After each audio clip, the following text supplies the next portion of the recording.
एक विधवा बहू के साथ उसी का देवर ने जो किया, जिसकी कभी कोई देवर कर ही नहीं सकता। कोई इतना कैसे कर सकता है, विश्वास ही नहीं होता। तो नमस्कार दोस्तों, मैं मधुलिका आप सबका स्वागत करती हूँ आपके अपने YouTube चैनल जिसका नाम है मधुलिका UPRBL। मैं हूँ मधुलिका।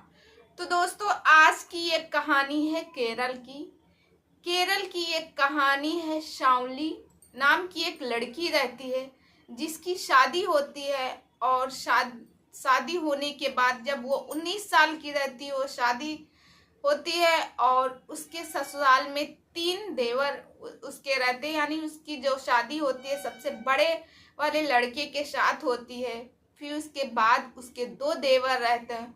और दोस्तों, फिर उसके बाद वो लड़की जो है शादी के 1 साल बाद विधवा हो जाती है, क्योंकि उसका जो पति रहता है अपने ही जन्मदिन में बाहर जाता है खेल बच्चों के साथ, यानी बाहर जाता अपने दोस्तों के साथ एंजॉय करने के लिए और पार्टी करने के लिए, और वहीं पे उसका एक्सीडेंट हो जाता है और वो इस दुनिया से छोड़ के चला जाता है। और 20 साल की वो सांवली जो है विधवा हो जाती है।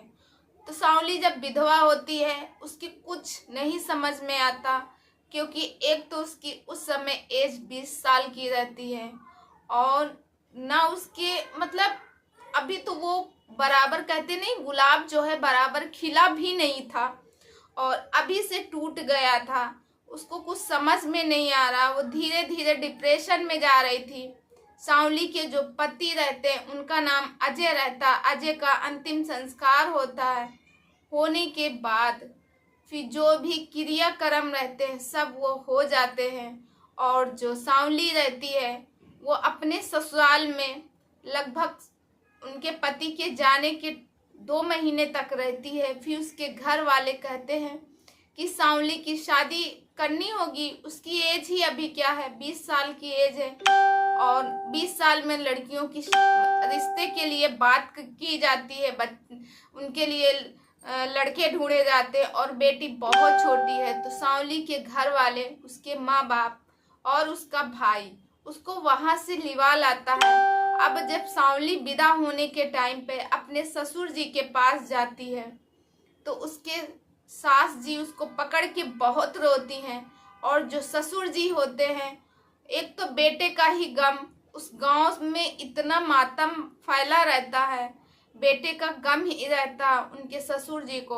अब बहू का गम बेटे से भी ज्यादा था, क्योंकि बेटा भी चला गया। और सांवली जो है बहुत ही सुंदर और 1 साल में बहुत ही संस्कारी बहू थी। वो लोग उसे जाने नहीं देना चाह रहे थे, मगर कर ही क्या सकते थे।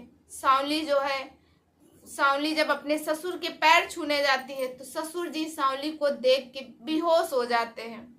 फिर उनको उठाया जाता, होश में लाया जाता। सांवली जो है अपने मायके चली जाती हैं अपने माँ बाप के साथ में। सांवली के जो पहले नंबर वाले देवर रहते हैं उनकी भी शादी सांवली के साथ ही उनकी शादी हुई थी। अब उसके बाद सांवली के वो देवर जो है अपने जब वो कमाने लगते हैं तो अपने बाहर रहना शुरू कर देते हैं। और जो छोटा वाला देवर रहता उस समय उसकी 15 साल की एज रहती है, जिसका नाम विनय रहता है। अब इधर जो है सांवली की शादी, उसके घर वाले कहते हैं इसकी शादी के लिए लड़का देखा जाए। अब कहते हैं ना, जिसके नसीब में सुख नहीं है भगवान दुख ही दुख देते हैं, तो उसको कहीं सुख नहीं मिलता है। अब सांवली की शादी होती है एक लड़के के साथ जिसका नाम राकेश रहता है। राकेश के साथ सांवली के घर वाले उसकी शादी करते हैं बहुत मुश्किल से, क्योंकि सांवली जो है रहती तो बहुत सुंदर है, सब कुछ है, गुणवान रहती है, उसकी एज भी ज़्यादा नहीं रहती, मगर उसके ऊपर एक कलंक रहता है जो कि विधवा का, और वो भी इतनी कम एज में। तो लोग बाग सुन के कि ये इसकी दूसरी शादी है, दुईजही है, ये विधवा, इससे कौन शादी करेगा। राकेश नाम के लड़के के साथ सांवली की शादी होती है। सांवली की जब शादी हो जाती, सांवली अपनी ससुराल जाती है। राकेश जो है बहुत पीता है। कहते ना, एक पति से सुख नहीं मिलता तो जरूरी नहीं कि दूसरा पति जिस किया जाए वो भी सुख ही दे। जरूरी नहीं है, जब भगवान के यहाँ से सुख नहीं लिखा रहता तो मुश्किल ही रहता। अब सांवली की जिससे शादी होती है, जिसका नाम राकेश रहता है, राकेश जुआड़ी रहता है। सांवली के एक एक जेवर जो उसके मायके से मिलते हैं सबको बेच खाता है। और फिर उसके बाद अपने, वो माँ बाप का अकेला रहता, उसके माँ बाप भी चले जाते इस दुनिया से। अब जो भी सांवली के खेत होते, यानी जो ससुराल के खेत होते थे, सबको बेचना शुरू कर देता है। उसके उसी समय सांवली की एक लड़की होती है जिसका नाम आस्था रखती है। अब सांवली की वो बेटी धीरे धीरे बड़ी होने लगी। अब बेटी इस समय 1.5 साल की हो गई। एक दिन सांवली के पति जो है, सांवली एक जुआ खेल रहे थे, वहीं पे सांवली को हार के जुए पे दाव लगा के चले गए और उनसे 2 लाख रुपए लेके गए। अब सांवली के पति जो है 15 दिन अपने घर में नहीं गए। सांवली की माँ ने कहा, अच्छा हुआ, एक तो ऐसे ही परेशान करता था, अच्छा है नहीं आ रहा, हम माँ बेटी रह लेंगे कैसे भी करके। तब तक सांवली ऐसे बैठी रहती है, उसकी बेटी रहती, बेटी को खिला रही थी कुछ, क्योंकि पैसे तो थे नहीं, थोड़ा बहुत मेहनत मजदूरी करती थी जिससे अपने बच्चे का, बेटी का पेट भरती थी। सांवली के पति के जो दोस्त रहते हैं, 2 आते हैं बाइक से, और जैसे ही सांवली को देखते हैं तो उनका जो है दिमाग खराब हो जाता, क्योंकि सांवली वाकई में बहुत सुंदर थी। अब उसकी सुंदरता को देख के वो एकदम लट्टू हो जाते हैं और अपनी नीयत खाम कर देते हैं। अब जैसे ही आते हैं, क्योंकि वो तो जान रहे थे इतना पैसा वो कहाँ दे पाएंगे, सांवली से कहते हैं कि कहाँ गए राकेश, तो वो कहती है राकेश नहीं है, वो तो हमें छोड़ के 1 महीने हो गए कहीं चले गए। उसके बाद फिर दोस्तों वो कहते हैं कि तुम्हारे पति ने मुझसे 2 लाख रुपए लिया था, 2 लाख रुपए मुझे दो। सांवली हाथ जोड़ती है और माफ़ी मांगती है कि मैं नहीं दे पाऊंगा। तो वो कहता है कि अगर तुम नहीं दे पाओगी तो फिर तुम्हें मेरे साथ चलना होगा, और मैं क्या करूँगा ये तुम समझ सकती हो। अब सांवली के पास और जाके कोई अनजान आदमी इतना सांवली के पास जाए, सांवली को पसंद नहीं था और बहुत ही गंदी निगाहों से सांवली को देख रहा था। सांवली एकदम उसी में सिमट जा रही थी, एक नन्ही सी बच्ची को लिए, 1.5 साल की अपनी बेटी आस्था को लिए ऐसे सुकुड़ के उसी में सिमट जा रही थी। उसने हाथ जोड़ के कहा कि साहब मुझे 1 महीने की मोहलत दो, मैं तुम्हें पैसा चुका दूंगा। अब जो देने वाले थे दोनों वो मुस्कुरा पड़ते हैं, क्योंकि उनको तो मालूम था उसकी स्थिति ऐसी थी कि उसके पास 5,000 रुपये 2 महीने के अंदर नहीं, 1 महीना 2 महीने के अंदर नहीं इकट्ठे होंगे। 2 लाख रुपए तो बहुत होता है। तो सांवली के वो कह देते अच्छा चलो ठीक है, मगर वापस जब मैं दोबारा आऊँगा तो पैसे देना, नहीं तो मैं क्या कर सकता हूँ तुम समझ लेना। सांवली हाँ कर लेती है। अब दिन का दिन सांवली के समय आता गया, सांवली के टेंशन बढ़ती गई कि मैं पैसा कहाँ से दूंगी, कहाँ से दूंगी। फिर एक दिन फिर होता है कि शाम का समय रहता, वो दोनों आते हैं, सांवली से पैसे मांगते हैं कि पैसे दो। तो सांवली कहती है कि साहब मेरे पास पैसे नहीं है, 15 दिन की मोहलत और दे दो मुझे, मैं तुमको कहीं से भी ला के पैसे दूंगी। अगर इस बार पैसे नहीं दिए तो तुम पे सिर्फ हम लोगों का हक होगा, इतना याद रखना। अब उसके बाद वो दोनों फिर चले जाते हैं। अब सांवली बहुत सोच में रहती, मैं क्या करूं, किसके पास जाऊं। सांवली को एक बात याद आती है कि किसी ने सांवली से कहा था कि जा तो रही हो मगर कभी मुसीबत पड़े तो ये घर नहीं भूलना, ये घर के दरवाजे हमेशा तुम्हारे लिए खुले रहेंगे।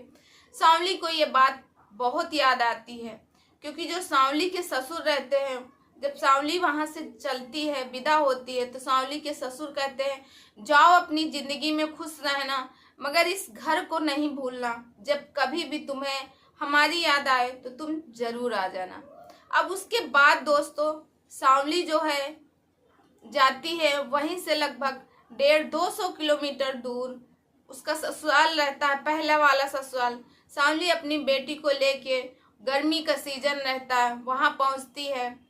उसी के 2-3 किलोमीटर उसे पैदल चलना था, वहाँ साधन ज़्यादा नहीं मिलते थे।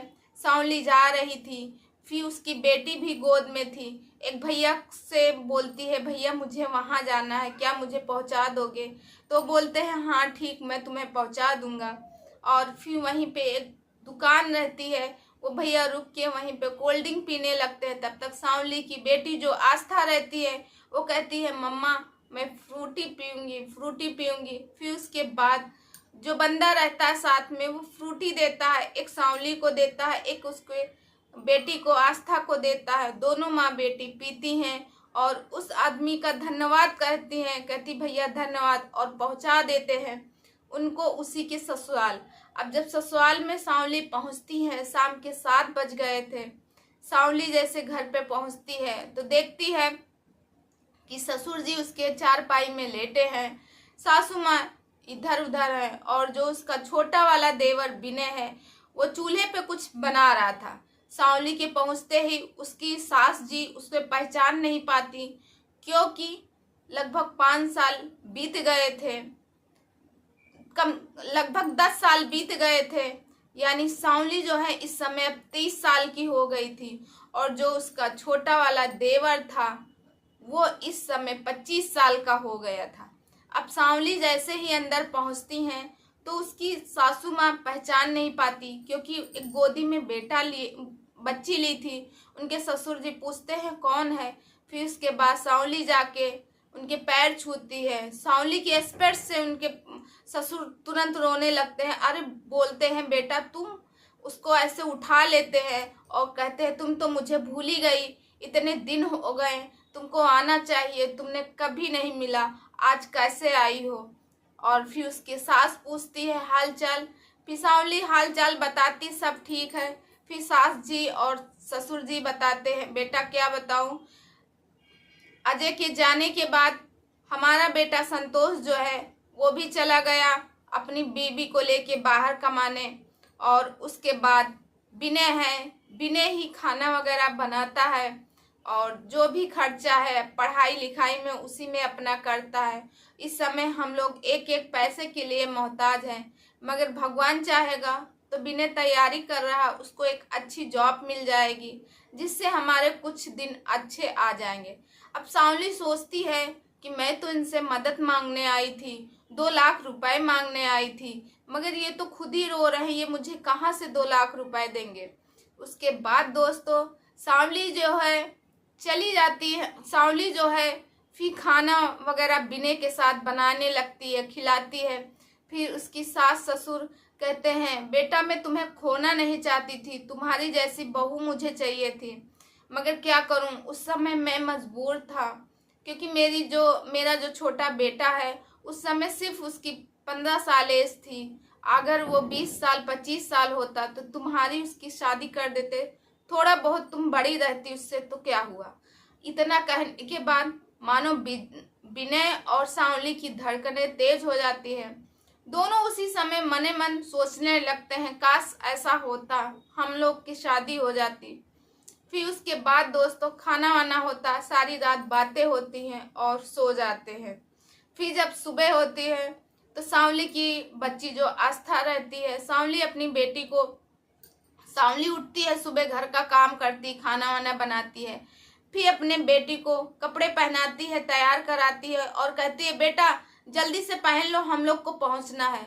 तो उसकी बेटी जो आस्था रहती है रोने लगती है, नहीं मम्मी मुझे उस घर में नहीं जाना, मुझे उस घर में नहीं जाना, मुझे उन लोगों से बहुत डर लगता है, वो फिर आएंगे परेशान करेंगे आपको और हमको। तो जब ये बात उसका देवर विनय सुनता है तो कहता है ऐसी क्या बात है जो आस्था परेशान है, जो डरी हुई है। सांवली बताने की कोशिश नहीं करती है।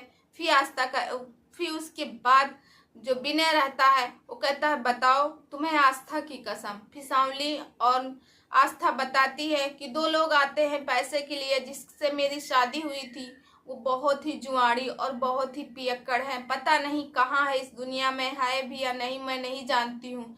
वो लोग आते हैं, उनकी नीयत खाम है और वो मेरे ऊपर उनकी नीयत गई है, वो गंदी निगाहों से मुझे देखते हैं, मगर मैं करूं तो क्या करूं।